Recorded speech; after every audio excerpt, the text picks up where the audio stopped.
Subscribe करें और bell दबाएं ताकि कोई खबर रह न जाए।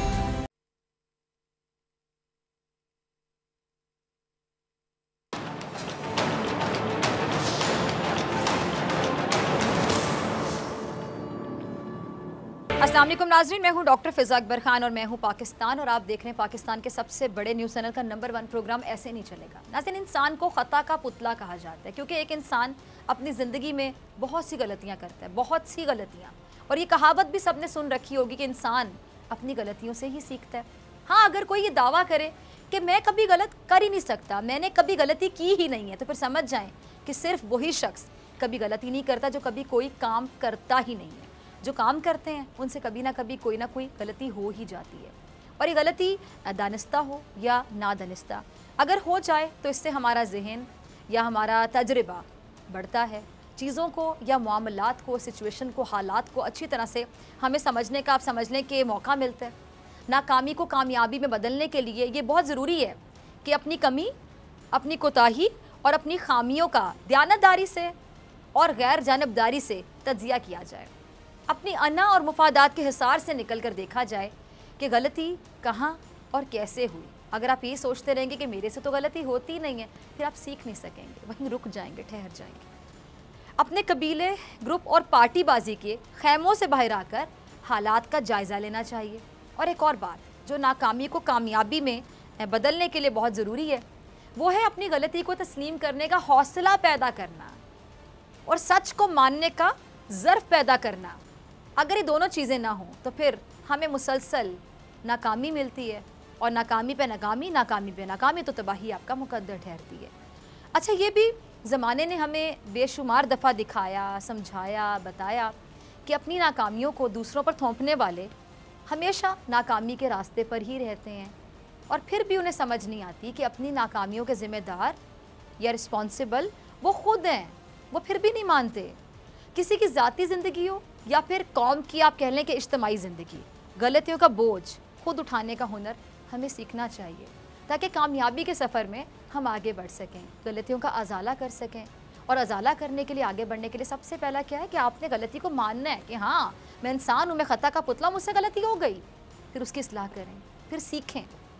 अब बात कर लेते हैं मौजूदा मुल्की सूरत हाल की, जहाँ गलती से सबक सीखने की बजाय उसे दोहराने पर असरार और तकरार का अमल जारी है। अभी मैं बात कर रही हूँ मुस्लिम लीग नून की। पाकिस्तान में अगर पहली बार नाजरीन किसी सियासी जमात ने अदल व इंसाफ पर हमला किया तो वो जमात कौन सी थी? नून लीग, जो पाकिस्तान की सबसे बड़ी अदालत सुप्रीम कोर्ट ऑफ पाकिस्तान पर हमला आवर हुई थी। इसमें कोई शक नहीं है कि 28 नवंबर 1993 का दिन था। 28 नवंबर 1993, 1993, नून लीग और नवाज शरीफ के दामन पर लगा ये जो एक बदतरीन दाग कह लें, उनकी तारीखी गलती कह लें।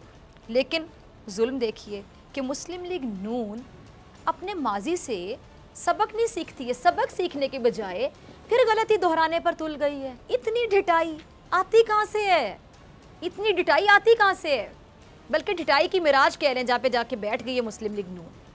ब्रॉडशीट मामले पर हुकूमत ने इंक्वायरी कमेटी बनाई जिसकी सरबराही सुप्रीम कोर्ट के जो साबिक जज जस्टिस अजमत सईद साहब को सौंपी गई, और इस तकर्री को नून लीग ने, आपको पता है कि मुस्तरद कर दिया। अब बंदा पूछे कि भाई आप होते कौन हैं मुस्तरद करने वाले? अब आपका दौरे शाही तो है नहीं, अब तो वक्त बदल चुका है। अब मनपसंद नहीं, बल्कि जो फैसले हैं वो इंसाफ पर होंगे, आपकी मर्जी, आपकी मंशा के मुताबिक नहीं होंगे, मनपसंद के जो चाहा वो फैसला करवा लिया, लिखवा लिया। अब तो इंसाफ पर फैसले होंगे। और मरियम औरंगजेब साहिबा कहती हैं कि परवेज़ मुशर्रफ के दौर में बतौर डेप्यूटी प्रोसिक्यूटर जनरल नैब शेख अजमत सईद ने नवाज शरीफ के खिलाफ मुकदमात बनाए। अब जब आप करप्शन करेंगे तो ज़रा मुझे बताएं कि फिर मुकदमात क्यों नहीं बनेंगे? फिर तो बनेंगे मुकदमात। और जो शख्स आपकी करप्शन के खिलाफ मुकदमे बनाएगा वो आपकी नज़र में ईमानदार ही नहीं होगा, यानी वो ईमानदार हो ही नहीं सकता, किसी ओहदे के काबिल हो ही नहीं सकता, क्योंकि उसने आपके खिलाफ मुकदमा बना दिया। और ये जो कौम है ना, ये अपनी कमाई लूटने वालों का एहतसाब चाहती है, बकौल आपके ज़ख्मों पर नमक छिड़क नहीं। अब लगता है कि आप अब तक माजी से सबक सीखने के लिए तैयार नहीं हैं। मैं फिर आपको 1993 की याद दिलाती हूँ, 1993। मान लें कि सुप्रीम कोर्ट पर हमला नवाज शरीफ की एक बहुत बड़ी गलती थी, बहुत बड़ी नहीं बल्कि संगीन तरीन गलती थी, संगीन गलती। उन्होंने जो दाग अपने दामन पर लगाया था, उस दाग को मिटाने का मौका नवाज शरीफ साहब को बार बार मिला, मगर वो दाग मिटाने के लिए तैयार ही नहीं थे। बल्कि हर बार उन्होंने क्या किया, मजीद ब्लंडर पे ब्लंडर किया कि हर बार दाग मिटाने की बजाय हर मर्तबा अपने दामन पर नया दाग लगाते रहे। और अब आप भी यही काम कर रही हैं। नवाज शरीफ साहब का क्लिप चलाइएगा। आपने सुना मियाँ साहब को, और मियाँ साहब आपको तो हर वो शख्स जो है, हर वो जज जो है बुक से भरा हुआ लगता है जो आपकी करप्शन के खिलाफ सबूत देकर फैसला करने की बेचारा गलती कर दे। आपको उसकी गलती लगती है, वो जो बेचारा इंसाफ पर मबनी फैसला करे और आपकी हकीकत खोल के रख दे, आपको वो जज बुक से भरा हुआ दिखाई देता है। आप मान लें कि आप गलत हैं, वो जज गलत नहीं है, उसके दिल में कोई बुग्ज या कोई कीना नहीं है आपके लिए, आप गलत हैं। जिस दिन आप अपनी इस्लाह कर लेंगे शायद आपको सुकून मिल जाए। नवाज शरीफ साहब, उर्दू का एक मुहावरा है, उर्दू का मुहावरा ये कि चोर की दाढ़ी में तिनका, सबने सुन रखा है मुहावरा, बच्चे बच्चे ने। चूंकि आपके दिल में चोर है, इसलिए आप जस्टिस अजमत सईद की तकर्री से खौफजदा हैं, आप उनके माजी से खौफजदा हैं कि पहले भी उन्होंने मेरिट पे फैसला दिया। आपको मेरिट पे फैसला देने वाले जजेस एक्चुअली पसंद नहीं है। आपको वो जजेस पसंद है जो आपका हुक्म सुने, जी क्या हुक्म है मेरे आका, फैसला लिखवाइए और हम सुना देंगे जैसा आप चाहेंगे, आपकी मर्जी, आपकी मंशा के मुताबिक। आपको मेरिट पे फैसला करने वाले जजेस बिल्कुल नहीं पसंद, और ये बात कौम को समझ आ चुकी है। और अब भी मेरिट पर ये जो ब्रॉडशीट वाला मामला है, इसकी तहकीकात करके आपकी करप्शन बेनकाब करेंगे। और आपको पता है बात, आप शायद भूल रहे हैं कि कमज़ोरी आपकी तरफ है, उनकी तरफ नहीं है। और मैं आपको याद करवाना चाहूँगी आज कि ये वही जस्टिस अजमत सईद साहब हैं जो पनामा फैसले से पहले तक नून लीग के बड़े फेवरेट थे, बहुत आइडियल लगते थे, इनको बड़े परफेक्ट लगते थे, पसंदीदा तरीन जज थे। पनामा फैसले में जब जस्टिस अजमत सईद ने GIT बनाने का हुक्म दिया था, आपको याद होगा नाजरीन, जिसे पढ़कर नवाज शरीफ साहब और उनकी जमात ने बड़ा सेलिब्रेट किया था, मिठाइयाँ बांटी थीं, एक दूसरे के मुंह मीठे करवाए थे मिठाइयों से। फैसला समझने में गलती किससे हुई थी? आपसे, जस्टिस साहब से नहीं। ये वही जस्टिस अजमत सईद हैं जिन्होंने पनामा फैसले में जगह जगह जस्टिस आसिफ सईद खोसा के फैसलों को काउंटर किया था, जिसे पढ़कर नून लीगी जो हल्के हैं उन्हें अपना हमदर्द करार देते रहे। क्या भूल गए हैं आप ये सब? याद करें वो वक्त। नून लीग ये भी भूल रही है कि ये वही जस्टिस अजमत सईद हैं जो पनामा केस में जब ये रिमार्क्स देते थे कि तहरीक इंसाफ जो सबूत लाई है, वो तो सबूत, उन सबूतों में क्या होता है, आप लोगों को अपने अल्फाज शायद भूल गए हैं। ऐसे ऐसे आप लोग बहकी बहकी बातें करते थे। अब इन्हीं रिमार्क्स को क्या नून लीग अपनी फतह नहीं करार देती रही थी? क्या इसे नून लीग ने अपने लिए एक क्लीन चिट नहीं समझ लिया था और कह दिया था? क्या कह दिया था? अवाम को सब याद है। आप शायद गजनी बन जाते हैं बार बार, शॉर्ट टर्म मेमोरी वाली, मुझे आमिर खान की मूवी याद आ जाती है गजनी। ये गजनी बन जाते हैं नवाज शरीफ साहब, उनके फॉलोअर्स, लेकिन कौम गजनी नहीं है। मीडिया के रिकॉर्ड में सब कुछ महफूज है, बस अपनी करतूतों की वजह से आप महफूज नहीं। इसलिए आप और आपकी जमात बार बार अदलिया पर जो हमले करती रही है, आप अपनी गलती मान लें, आप समझ जाएं कि आपसे भी गलती हो सकती है, आप भी इंसान है, कोई फरिश्ते नहीं है, और इंसान खता का पुतला है। जिस दिन आप अपनी गलती मान लेंगे, यकीन जानिए आपकी मुश्किलात में कमी होगी, और सबसे बढ़ के आपको ज़हनी सुकून मिलेगा जो आपको इस वक्त नहीं मिल रहा। तलाल चौधरी साहब का क्लिप होगा, टीम ज़रा चुराइएगा। आप मुझे बताएं ज़रा नाज़रीन, जिस पार्टी का सरबराह अदलिया की इज़्ज़त ना करे, यानी बड़ा कौन होता है? Trend setter. जब बड़ा अदलिया की इज़्ज़त ना करे, अपनी करप्शन बचाने के लिए अदालत को, अदलिया को मुतनाज़ बनाने की कोशिश करे, जजिस को कहे कि आप तो बुक से भरे हुए हैं, आप तो मुझसे पर्सनल ग्रजेस निकाल रहे हैं, मीडिया फिरौन से गठजोड़ करके जो इनका बड़ा है पार्टी का सरबराह अदलिया से मुतालिक झूठी खबरें चलाए, फिर ये कैसे हो सकता है? Is it possible? ये हो सकता है कि उससे अपना मानने वाले जो लीडर मानते हैं, उसको फॉलो करते हैं, दिल से उसको फॉलो करते हैं, जो उनके कारकुन हैं, उनके रहनुमा हैं, वो पीछे रहें? जो बड़ा ट्रेंड सेट करेगा, आप अपने घर में जो करेंगे आप यकीन जानिए बच्चे भी वही करेंगे। मैं अक्सर ये बात करती हूँ, बड़ी ये फ़नी वे में एक बात है कि अक्सर हमारे यहाँ बच्चा झूठ बोलना कहाँ से सीखता है? माँ बाप से, बड़ों से। फॉर एग्जाम्पल, बड़ों को इस बात का ख्याल नहीं होता। जैसे कि अक्सर वालिद कहते हैं कि बच्चों को कि घर बाहर बैल होती है तो जाके देखें, आप कहिएगा कि पापा घर पर नहीं है, बाबा घर पर नहीं। बच्चा इतना मासूम होता है कि वो जाके एज इट इज़ कह देते हैं कि बाबा कह रहे हैं कि मैं घर पर नहीं हूँ। तो झूठ की ट्रेनिंग किसने दी? बाबा ने दे दी बच्चे को झूठ की ट्रेनिंग। जो बड़ा लीडर जो एग्जाम्पल सेट करेगा वो एग्जाम्पल फॉलो करेंगे पीछे चलने वाले, इसी को कहते हैं फॉलोअर।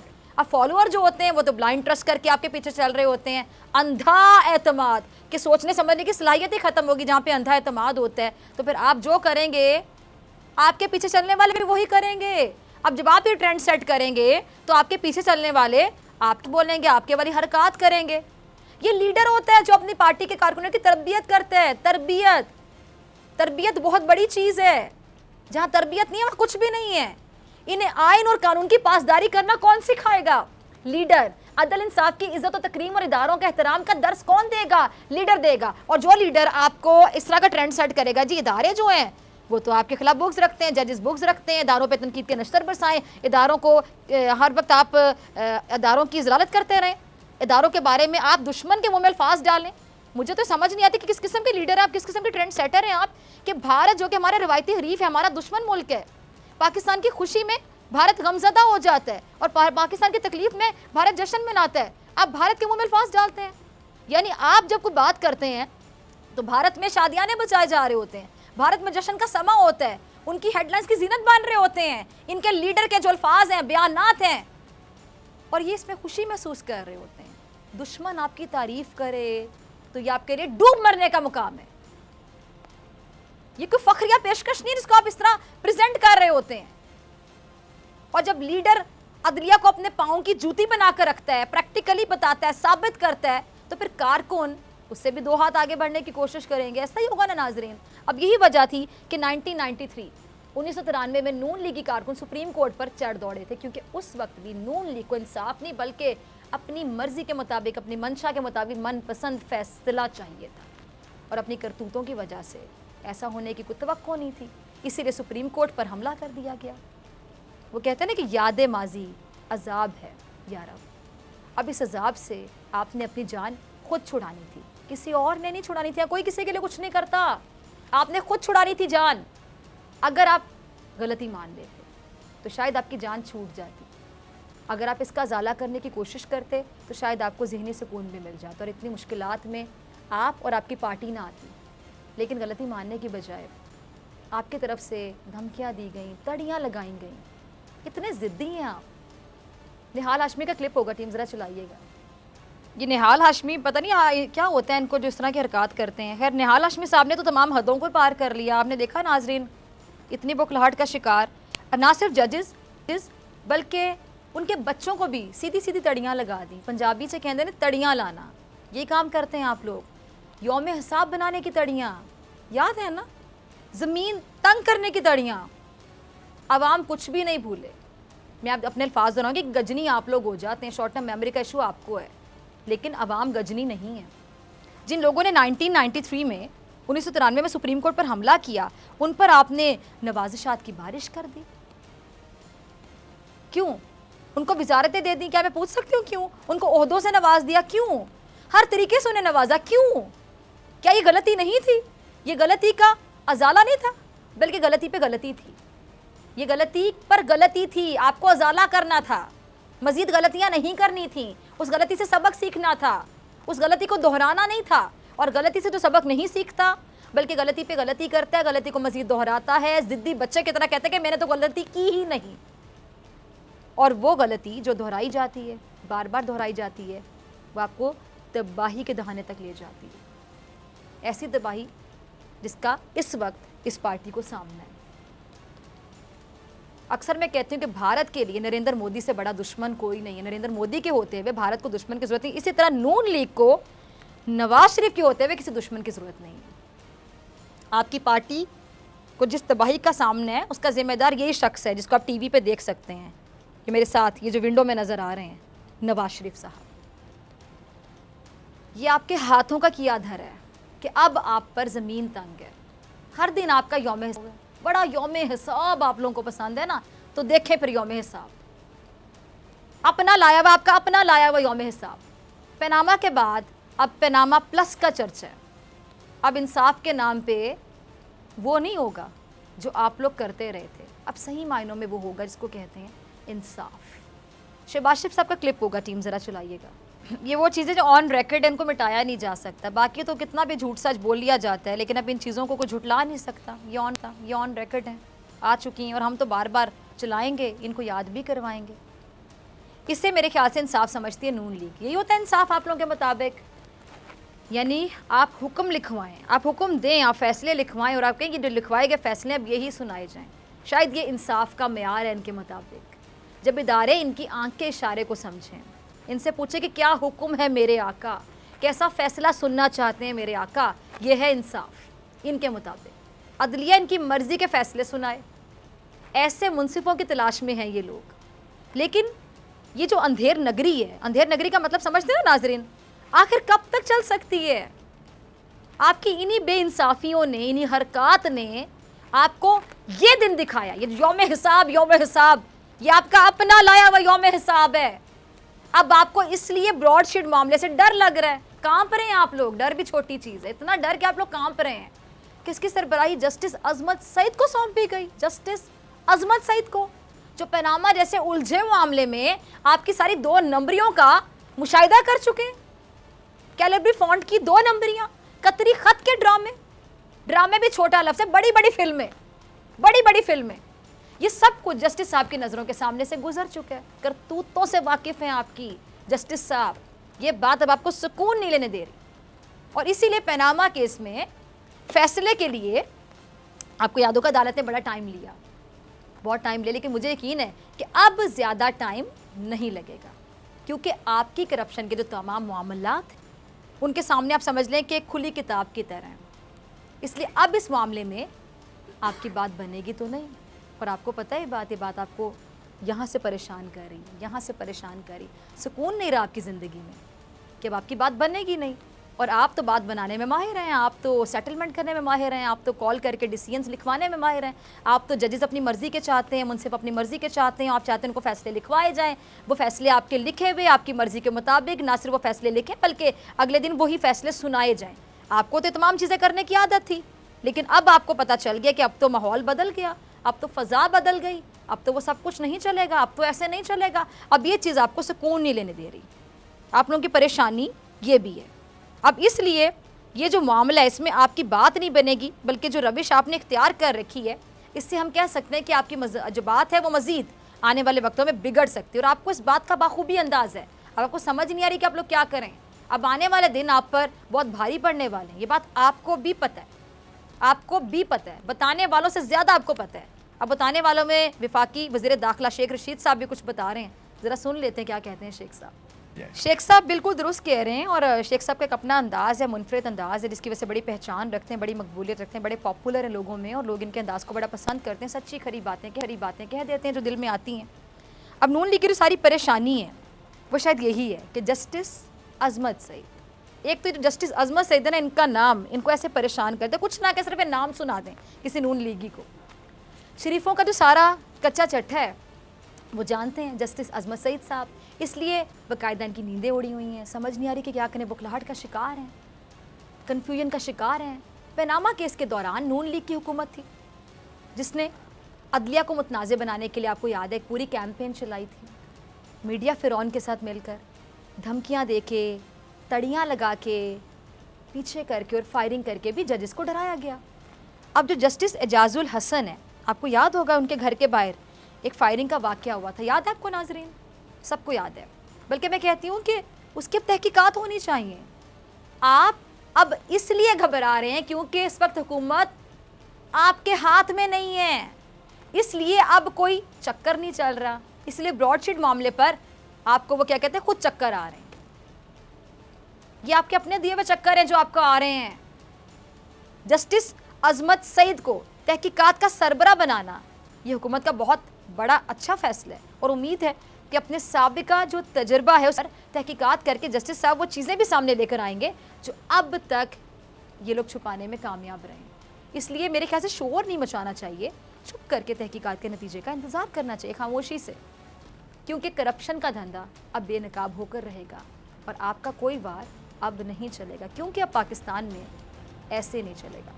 मिलते हैं ब्रेक के बाद।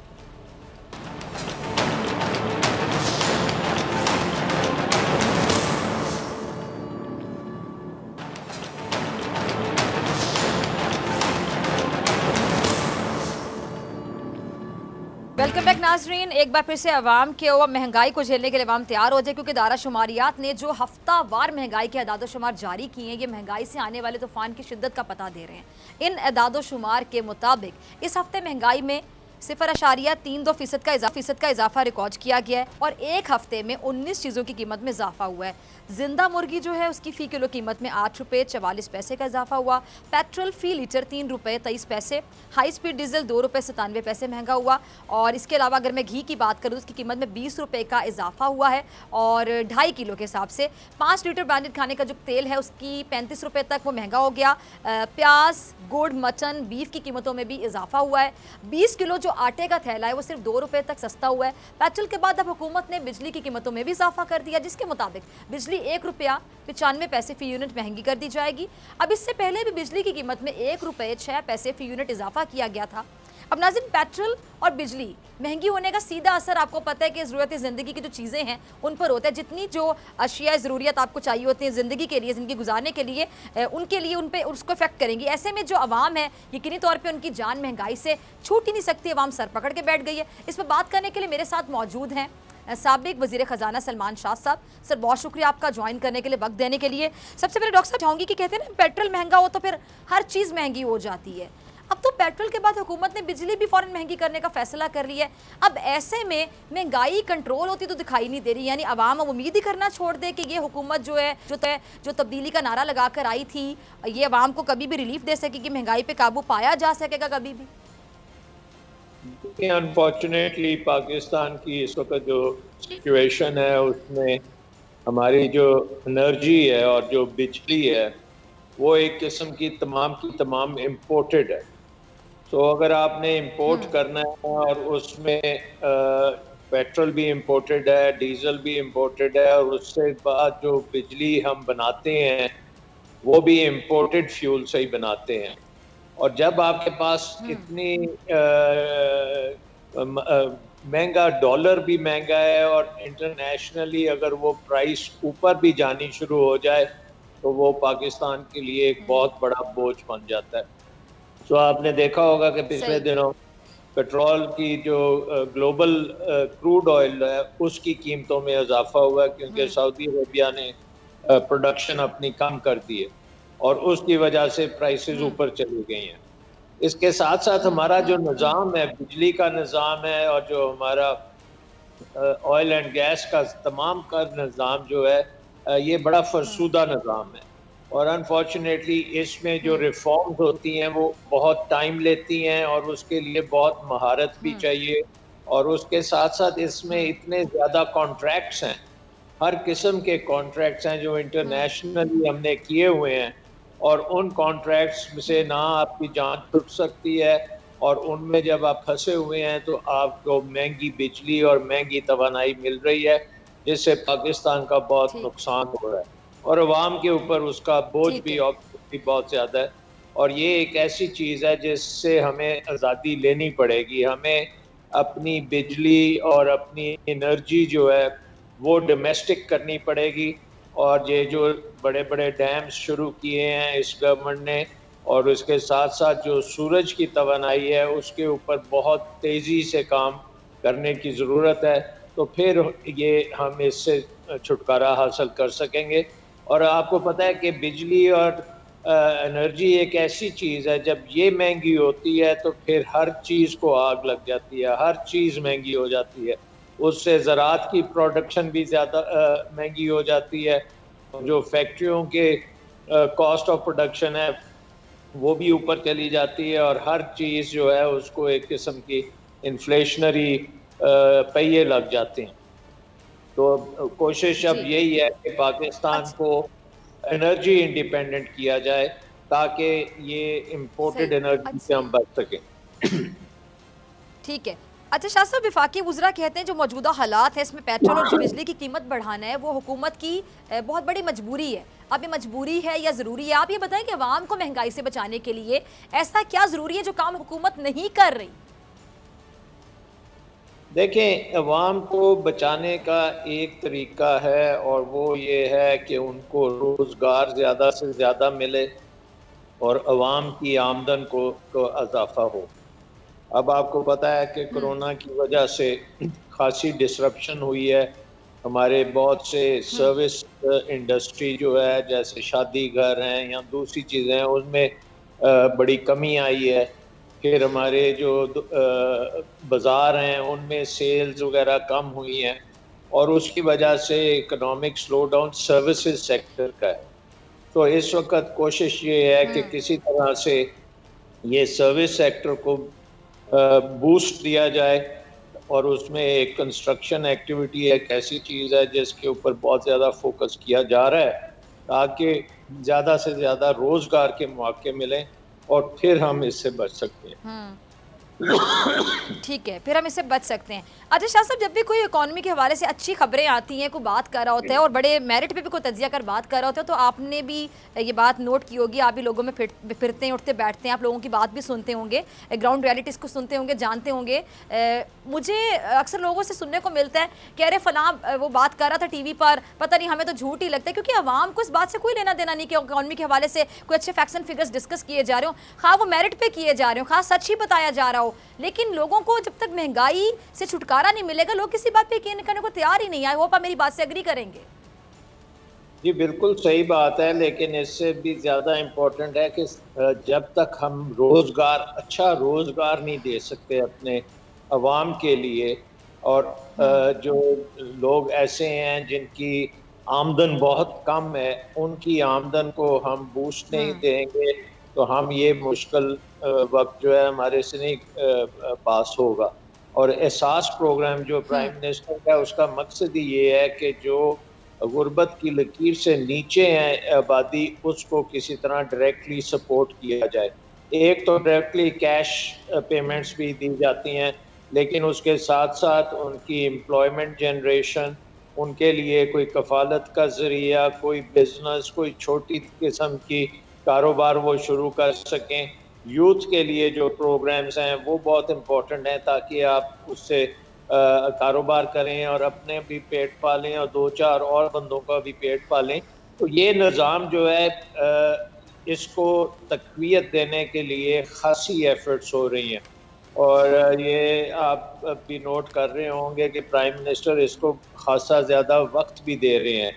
जाहिर है कि ये चीज़ें जो हैं इनमें टाइम लगता है, और इसमें एकदम ओवरनाइट ये नहीं है कि आपने बटन ऑफ ऑन किया तो वो चल पड़ेगा। सो हमें थोड़ी सी इसमें कोशिश जो है ये ज़्यादा से ज़्यादा हमें करनी चाहिए, और अगर थोड़ा इंतज़ार भी और सब्र भी कर लें, लेकिन बहुत मुश्किल वक्त है, इसमें कोई शक नहीं है। वैसे शाह साहब, सब्र करते करते इस हुकूमत का आधा टेन्योर गुजर गया, अवाम तब से सब्र ही कर रही है, यानी अब जो पूरा टेन्योर गुजर जाएगा 5 साल का, तो सब्र पे मेरे ख्याल से कायम रहे अब अवाम। देखिए आपका लास्ट बात ये है कि क्योंकि हम बहुत पीछे रह गए हैं। अगर आप ये देखें कि आज से 20-25 साल पहले चीन और इस किस्म के ममालिक, उनकी हालत हमसे भी बदतर थी, लेकिन आज वो डेवलप्ड मुल्क बन चुके हैं। सो हमारा जो ये पिछले कम अज़ कम 30-40 साल से हम तो एक जंग में रहे हैं। कभी हमारे यहाँ दहशतगर्दी की जंग थी, फिर उससे पहले रूस आ गया था अफगानिस्तान में, तो वो जंग हमने लड़ी। तो हम जंगें ही लड़ते रहे हैं, और उसके नतीजे में हमारी इकॉनमी जो है वो पीछे रह गई है, बाकी दुनिया से बहुत पीछे रह गई है। अगर आप बाकी मुल्कों को देखें, मलेशिया को देख लें, टर्की को देख लें, हर जगह पे हम पीछे रह गए हैं। तो अब हमने कैच अप करना है, और इसका आपको पता है कि अब जब आप रेस में पीछे रह जाते हैं तो रेस में फिर आगे आने के लिए मेहनत ज़रूरत से ज़्यादा करनी पड़ती है। और ये इस वक्त पाकिस्तानी कौम का सबसे बड़ा चैलेंज ये है कि आप इस दौड़ में तेज़ दौड़ें और आगे आने की कोशिश करें। ठीक है जी, बहुत शुक्रिया सलमान शाह साहब आपके वक्त के लिए। मुझे ब्रेक पे जैसे पे मेरे साथ मौजूद होंगे जनरल रिटायर्ड अमजद शुएब साहब, और मुफ्ती अब्दुल कवी के हवाले से भी अहम खबर आपके साथ शेयर करूंगी ब्रेक के बाद।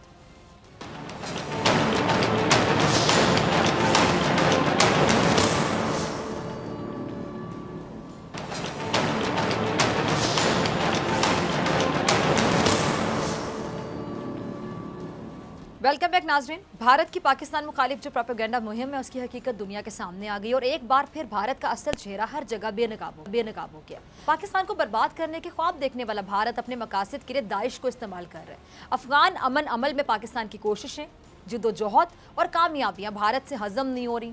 भारत को ये मालूम है कि अगर अफगानिस्तान में अमन होगा तो पाकिस्तान में भी अमन व अमान की सूरत हाल बेहतर होगी। बस ये बात मोदी सरकार को रास नहीं आई और नफरत से जो दो चार मोदी सरकार है उसने अफगान अमन अमल को सबूताज करने की भी भरपूर कोशिश की है। उसकी नफरत इतनी बढ़ चुकी है। अच्छा, डिफेंस स्टडीज़ के एक उस्ताद अविनाश शिपलवाल ने भारत और दाइश के गठजोड़ को बेनकाब किया और उन्होंने वाजे किया है कि भारत ने किस तरह दाइश को अपने मकासद के लिए इस्तेमाल किया और दाइश के साथ मिलकर दोहा में भी अमन तबाह करने की कोशिश की है और काबुल में सिखों के गुरुद्वारे पर हमला कराया, जिसका मास्टरमाइंड हिंदुस्तानी शहरी निकला।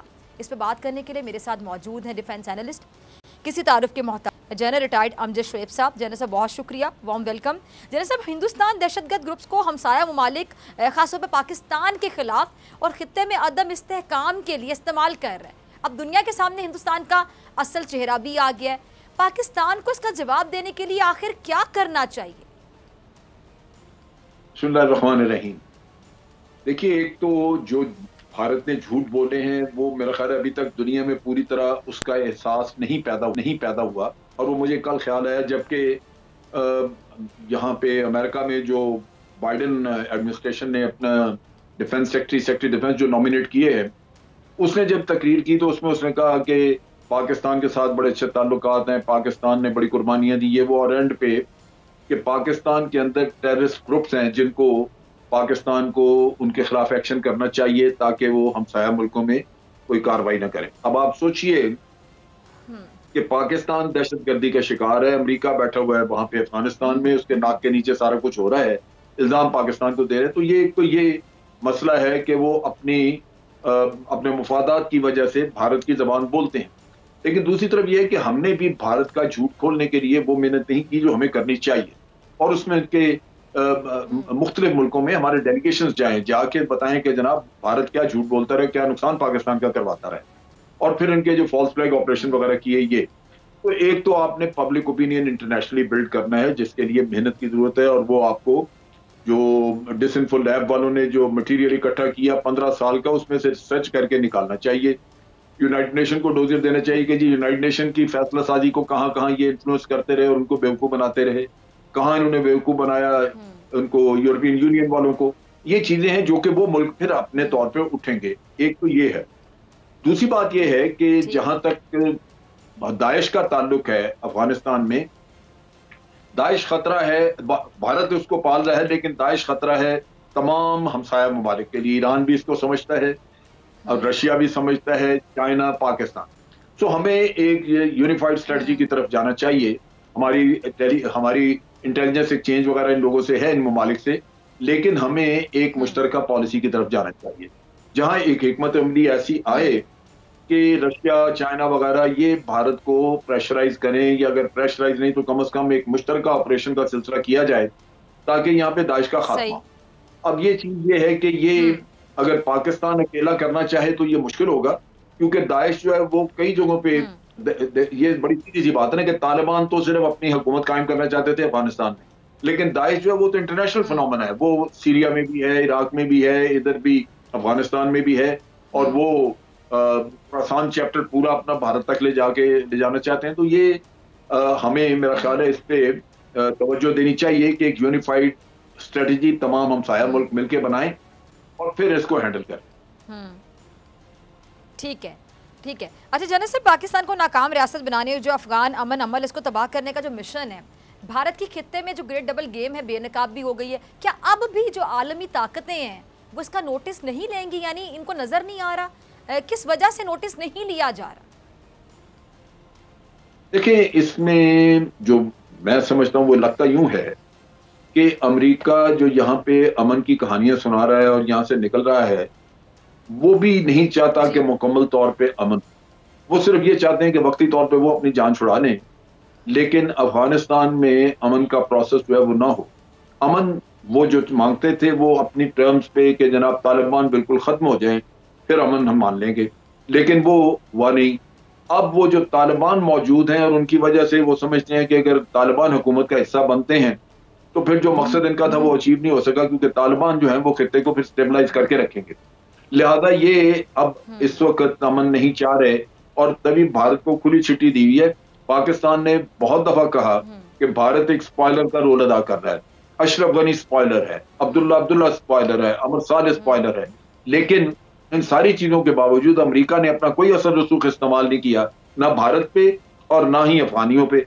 इसका मतलब यह है कि अमेरिका अंतरखानी इनसे कुछ न कुछ मिला हुआ है इस काम में कि ये करते रहे, और उसकी वजह समझ आती है। वजह उसकी ये है कि यहाँ पे बन रहा है सी पैक। अब सी पैक अगर हर तरफ यहाँ स्टेबिलिटी आ जाए तो सी पैक को तो कोई थ्रेट न रही, सी पैक चलता रहेगा।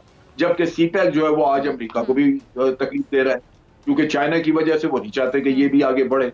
लिहाजा लगता ये है कि यहाँ पे अफगानिस्तान में कोई भी इस वक्त, यानी पाकिस्तान और हमसाया ममालिक के अलावा बाकी कोई भी मुखलिस नहीं है कि यहाँ पे स्टेबिलिटी आए या अमन आए। चुनाचे वो लगे हुए हैं इस काम पे, तो ये हमें दुश्वारी होगी, जो हम यहाँ पे कुछ अरसा ये जंग लड़नी पड़ेगी। ठीक है जी, ठीक है, बहुत शुक्रिया मेरे साथ मौजूद थे जनरल रिटायर्ड साहब। आपके वक्त के लिए, आपके तजिए के लिए बहुत शुक्रिया। अब आगे बढ़ते हैं मुफ्ती अब्दुल कवी के हवाले से। जैसे कि मैंने आपको कहा कि आपके साथ एक खबर शेयर करूंगी जिनकी हाल ही में दोबारा आपको पता है कि हरीम शाह के साथ वीडियो वायरल हुई थी। मेरे प्रोग्राम में हरीम शाह और मुफ्ती अब्दुल कवी आमने सामने भी आए थे, और मुफ्ती अब्दुल कवी की जो हरकत हैं इनके हवाले से उनके ख़ानदान का जो रद्द अमल है वो सामने आ गया, और आना भी था, जाहिर बात है। उनके ख़ानदान वालों का क्या कहना है कि जी हमारा ख़ानदान इज़्ज़त वाला ख़ानदान है और हमारा ख़ानदान मसले की गिरोहबंदी से हटकर खिदमत करता रहा है। आज हम मुफ्ती कवी से मुफ्ती का लफ्ज़ वापस ले रहे हैं। आज से मुफ्ती कवी को मुफ्ती ना कहा जाए। मुफ्ती कवी का ज़हनी इलाज भी करवाया जा रहा है। अब ये किस हद तक सच बात है कि ज़हनी इलाज वाकई करवाया जा रहा है, या फिर अक्सर हम देखते हैं कि जब कोई कंट्रोवर्सी में आ जाता है और उसके पास सवालों का जवाब नहीं होता, माशरे को फेस नहीं कर पाता, तो अक्सर हमारे यहाँ ये होता है कि वो या तो बीमार हो जाता है या फिर ज़हनी बीमार हो जाता है। ऐसे एग्जाम्पल्स आपके सामने पहले भी हैं। सियासत में भी ऐसे कोई बीमार लोग मौजूद हैं जो कि किस ना कर पाएँ तो वो बीमार होने की एक्टिंग शुरू कर देते हैं। अब जी मेरे साथ मौजूद है मुफ्ती अब्दुल कवी का इलाज करने के ज़ाती मौलिज हाफिज़ अब्दुल कबीर साहब। बहुत शुक्रिया हाफिज़ साहब आपका ज्वाइन करने के लिए। हाफिज़ साहब, वाकई मुफ्ती अब्दुल कबीर साहब की ज़हनी हालत ठीक नहीं है, या फिर ये हालात को देखते हुए ज़हनी बीमार हो गए? मैडम, उनकी हालत आपके सामने है। जब से उनको कोविड हुआ है, कोविड-19, उसके बाद उनके सिम्टम्स वर्स हुए हैं। यानी कोविड-19 के बाद, मुझे सॉरी आपकी बात में हंसी भी आ रही है, उनकी हरकत ऐसी है कि कोविड होने के बाद आप इस तरह की हरकत शुरू कर देते जो उन्होंने शुरू कर दी। कभी हरीम शाह तो कभी कोई, तो कभी कोई। नहीं जी नहीं, उनको डिमेंशिया था। जी जी जी जी, ये स्टडी आई है अमेरिकन मैगजीन में। जी जी, ये लैंसेट में स्टडी आई है बाकायदा, और उसके मुताबिक जो कोविड के पेशेंट्स हैं उनमें साइकियाट्रिक डिसऑर्डर। कोविड के पेशेंट्स क्या करते हैं? क्या स्टडी आई कि कोविड के पेशेंट्स में? जी जी जी जी, कोविड के पेशेंट्स, आप प्लीज बात मुकम्मल में। जी जी मैडम, ये स्टडी हुई है पिछले साल नवंबर में, इसके रिजल्ट्स आए हैं। जी जी, कोविड के लिए एडमिट हुए थे, बहुत सीरियसली ये इनको कोविड का अटैक हुआ था पिछले साल जून 2020 में। उसके बाद इनकी वीडियोस बहुत तवातुर से आना शुरू हुई, और उनका जो डिमेंशिया चल रहा था पिछले 4 साल से, वो उसके सिम्टम्स इनको वर्स हुए हैं। ऑलरेडी ये डिजीज थे, लेकिन इनकी डिजीज प्रोग्रेस कर गई पोस्ट कोविड। इसलिए इनके साथ ये मामलात हुए कि इनको अपना जजमेंटल पावर इनकी लॉस हो गई, और इनको abnormal thoughts I, abnormal behaviour हुआ, कंफ्यूजन हुआ, डिमेंशिया वर्स हुआ, और इंसोम्निया हुआ, लॉस ऑफ स्लीप हुआ। लेकिन डॉक्टर साहब, मुझे ये चीज़ समझ नहीं रही हाफिज़ साहब कि ये डिमेंशिया अगर हो जाए तो उसमें तो आपकी याददाश्त पे असर होता है, उनको चीज़ें हो सकता है याद ना रहती हो, नाम भूल जाते हो, लेकिन ये क्या कि वो इस तरह की नॉर्मल एक्टिविटीज़ में उन्होंने अपने आप को फंसा लिया कि वो ख़वातीन से इस तरह की गुफ्तगू करना शुरू हो गए। जैसे हरीम शाह ने जो बातें की, उनके मुँह पर बैठ कर उन्होंने मेरे प्रोग्राम में 3 दिन पहले तमाम बातें की। ये कैसी बीमारी है? प्लीज़ ज़रा ये भी क्लियर कर दीजिएगा ताकि बाकियों की रहनुमाई हो सके। जी मैडम, ये तो हमें सोचना चाहिए कि एक इंसेन पर्सन के साथ, एक डिजीज, एक मेंटल, एक साइकेट्रिक पेशेंट के साथ हमें कैसे बिहेव करना है। ये तो हमारी सोसाइटी को सोचना चाहिए।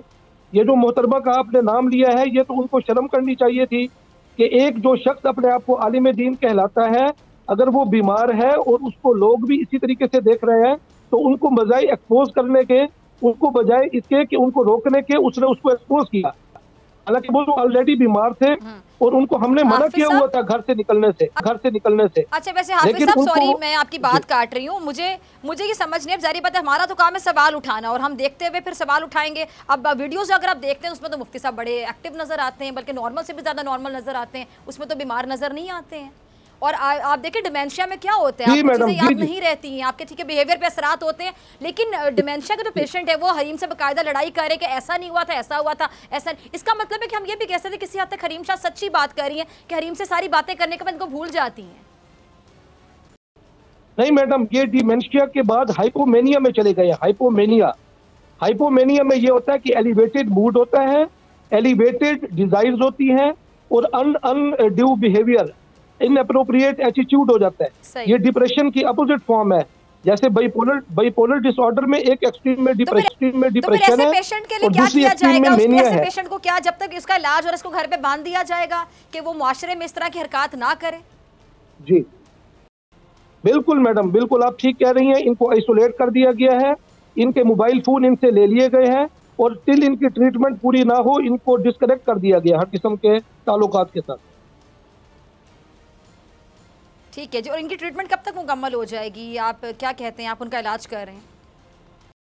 मैडम मैं हूँ कार्डियोलॉजिस्ट, मैं साइकेट्रिस्ट के साथ इन लाइन हूँ, तो साइकेट्रिस्ट जैसे मशवरा देंगे मैं वैसे करूँगा।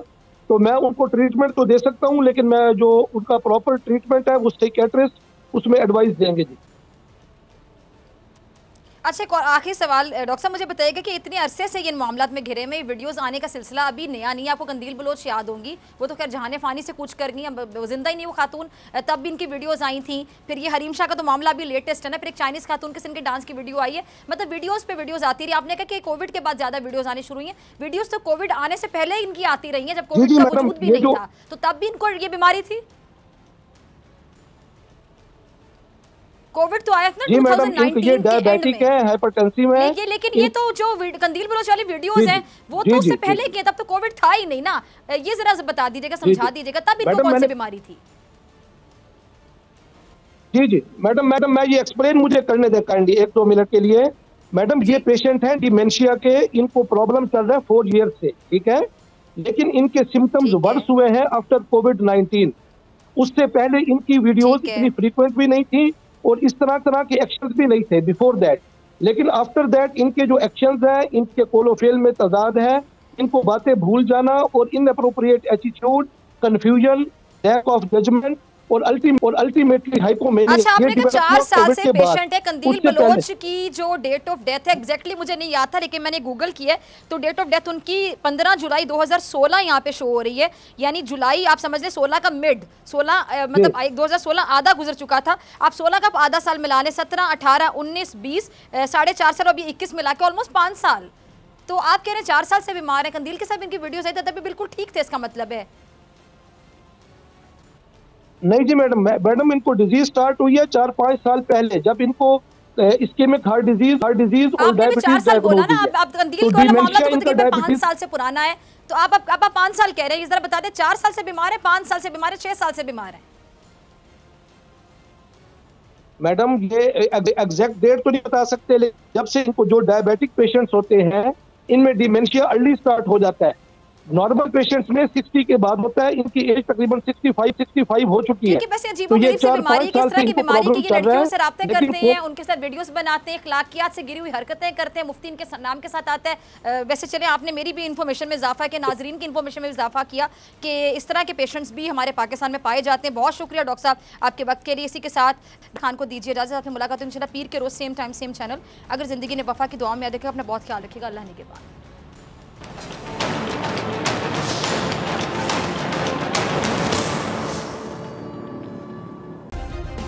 सब्सक्राइब करें और बेल दबाएं ताकि कोई खबर रह न जाए।